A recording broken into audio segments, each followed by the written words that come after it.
At Cocktail, delivering happiness at South by Southwest. We're super excited to be joined by Tim Ferriss, author of a couple of great books.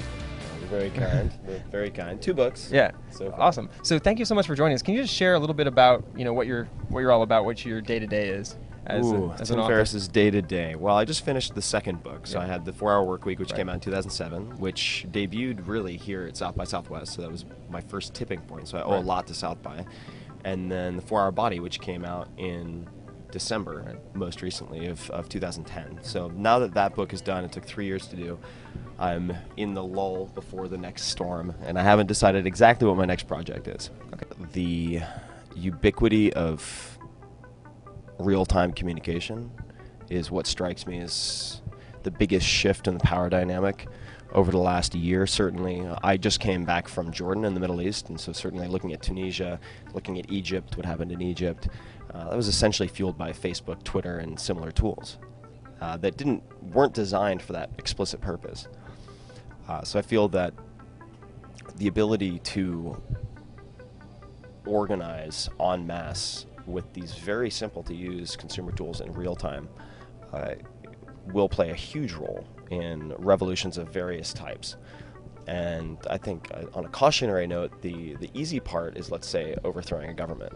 The hard part is then building a new government. I think medicine is where you'll see many breakthroughs with collective intelligence through self-tracking. So this is no big surprise, but I've spent 3 years looking at this for the 4-Hour Body, and I think that whether you look at a site like CureTogether.com or Patients Like Me, when you have millions of people with iPhones, once physical tracking becomes the default, meaning you don't have to choose whether you're going to track certain aspects of your body, it's done automatically.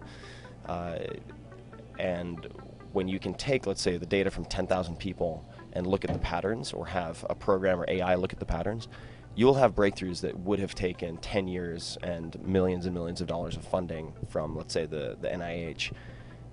And you could accomplish that in the span of a day, 2 less, which I think is really is exciting for me personally. I would just say that happiness, in many cases, is a decision. So really, first thing in the morning, make a list of the things that you're grateful for, and that's a very good primer, a way to infuse a positive outlook starting from when you set foot out of your bed. So I would say that, generally speaking, and coming from someone who has come to know some very, very wealthy people, or people who have come into wealth very suddenly, hundreds of millions of dollars, it doesn't really make a difference. People are generally as happy or as miserable as they were beforehand, just amplified maybe 10% more so in either direction. So just decide that you're going to be grateful, and focus on appreciation as much as achievement. And I think that's an important factor to keep in mind.